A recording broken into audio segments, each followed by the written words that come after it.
துளிர் ஆர்கானிக் விவசாயம் YouTube channel சார்பாக அனைவருக்கும் வணக்கம். என்னுடைய பெயர் செந்தில்குமார். என்னுடைய அலைபேசி எண் 95 66 83 55 99.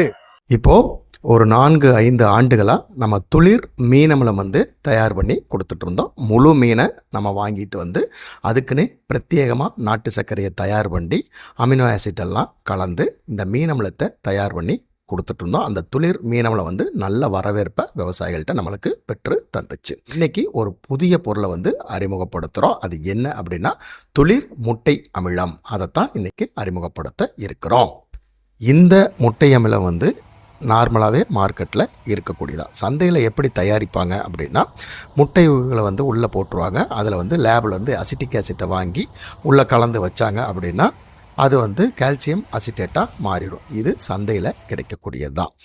இதை நம்ம எப்படி இயற்கையான முறையில் தயாரிக்கிறோம், நம்ம என்னென்ன பண்ணுறோம் அப்படிங்கிறத இந்த பதிவில் பார்க்கலாம். நம்ம எப்படி பண்ணுறோம் அப்படின்னா முட்டை ஓடுகளை வாங்கிக்கிறோம். அந்த முட்டை ஓடு மட்டும் இல்லாமல் முட்டைக்கும் முட்டை ஓட்டுக்கும் இடைப்பட்டதில் ஒரு ஜவ்வு, ஒரு படலை மாதிரி இருக்கும். அது மெம்பரேன்னு சொல்லுவாங்க. அந்த மெம்பரேனையும் இதில் சேர்த்துறோம். இது எக்ஸல் மெம்பரேன். இந்த ரெண்டையும் வாங்கி நம்மளுடைய ஹேமர் மில்லில் போட்டு நல்லா பவுடராக அரைச்சிக்கிறோம். நல்ல ஃபைன் பவுடராக அரைச்சிக்கிறோம்.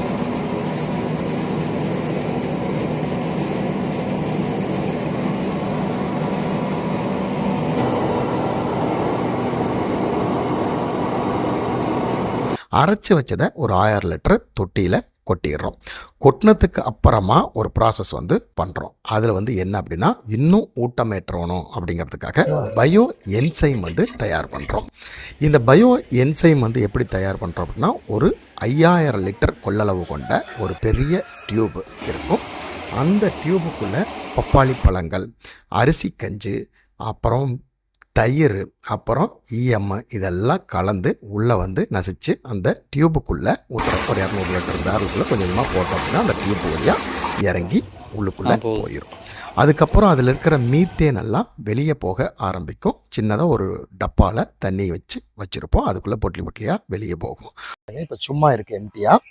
இப்போ இந்த வால்வை ஓப்பன் பண்ணோம்னா இதில் இருக்கிற மீத்தேன் எல்லாம் வெளியே வர ஆரம்பிக்கும். சரிங்களா?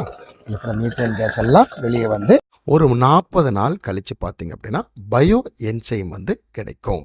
இந்த பயோ என்சைம் கூட நம்ம என்ன பண்ணுறோம் அப்படின்னா இதை ஒரு பேரலில் எடுத்து வச்சுட்டு அதுக்கப்புறமா நம்ம ஈஸ்ட்டு சேர்த்துறோம். அதுக்கப்புறம் சர்க்கரை தண்ணியை சேர்த்துறோம்.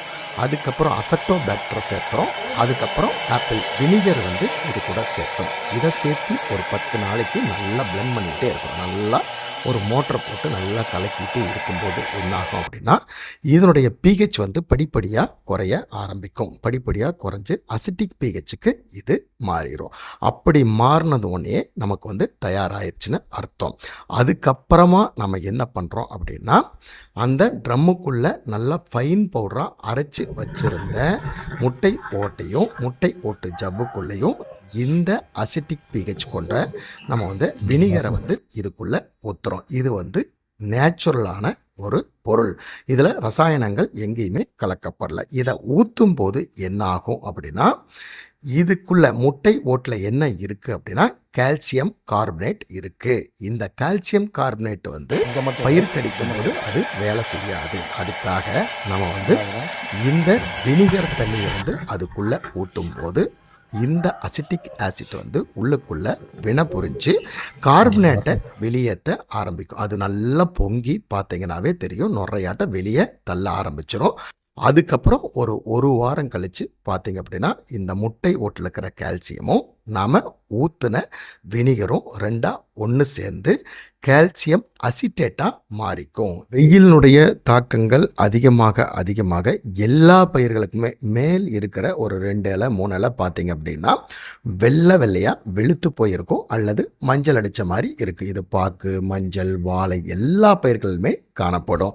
அது மட்டும் இல்லாமல் மன அழுத்தத்துக்கும் பயிர் தள்ளப்பட்டு சில பயிர்கள் இறக்கிறதுக்குண்டான சூழ்நிலைக்கு கூட தள்ளப்பட்டுரும். இந்த மாதிரி இடத்துல நம்ம என்ன பண்ணணும் அப்படின்னா 10 லிட்டர் தண்ணிக்கு 100 மில்லி முட்டை அமிலத்தை மேலே தெளிக்கும் போது அந்த இலைகள் மேலே இருக்கிற குளோரோஃபில் கண்டென்ட் எடுத்து பயிர் வந்து மீண்டும் பச்சையம் பிடிச்சி ஆரோக்கியமாக அடுத்தடுத்து வளர்கிறதுக்கு இந்த கால்சியம் அசிட்டேட் எனப்படும் முட்டை அமிலம் வந்து சிறப்பாக வேலை செய்யும். என்னோட தோட்டத்தில் மஞ்சள் வந்து இதே மாதிரி தான் இருந்துச்சு. நான் மீன் அமிலம் கொடுத்தேன், நுண்ணோட்டம் கொடுத்தேன், எதுக்குமே சரியாகலை. இந்த முட்டை அமிலத்தை 3 டைம் வந்து 10 நாள் கேப்பில் நான் தெளித்து விடும்போது படிப்படியாக உங்களுக்கு வந்து பச்சை திரும்பி ஆரோக்கியமாக மஞ்சள் வந்து வர ஆரம்பிச்சது. அது முட்டை அமிலம் கொடுத்ததற்கு முன்பு பின்பு அப்படிங்கிற வீடியோவை நான் பின்னாடியே போட்டு விட்றேன், நீங்கள் பாருங்கள். எல்லா பயிர்களுமே வெயிலுக்கு வெளுத்து போய் மஞ்சள் அடிச்சிருந்தா இந்த கால்சியம் அசிட்டேட் எனப்படும் முட்டை அமிலத்தை இலைகள் மேலே தெளித்து விடும்போது மீண்டும் இலைகள் பச்சை பிடிச்சி 100% ஆரோக்கியமாக இருக்கும் அப்படிங்கிற உத்தரவாதத்தை இந்த இடத்துல நான் பதிவு செய்கிறேன். இந்த முட்டை அமிலத்தோட விலை வந்து பார்த்திங்க அப்படின்னா 1 லிட்டர் 180 ரூபா. இன்னொரு டைம் சொல்கிறேன், வெளுத்து போய் மஞ்சள் அடித்து சோர்வாக உங்கள் பயிர் இருந்தது அப்படின்னா 10 லிட்டர் தண்ணிக்கு 100 மில்லி முட்டை அமிலத்தை மேலே தெளித்து விட்டிங்கன்னா கட்டாயம் அந்த வந்து பச்சையம் பிடிச்சி ஆரோக்கியமாக வரும் அப்படிங்கிற உத்தரவாதத்தை இந்த இடத்துல நான் பதிவு செய்கிறேன். எல்லா பயிர்களுக்குமே இது உகந்ததாக இருக்கும். இந்த மாதிரி முறைகளை பயன்படுத்தி ஒரு நல்ல லாபத்தை விவசாயத்தில் எடுக்க வேணும் அப்படிங்கிறது எங்களுடைய நோக்கம். மூழ்காமல் முத்தில்லை, வெட்டாமல் தங்கமில்லை, தட்டாமல் உதவியில்லை. தட்டுங்கள் விவசாயிகளை, உங்களுக்காக எப்போதும் உதவ காத்திருக்கிறது துளிர் ஆர்கானிக் விவசாயம்.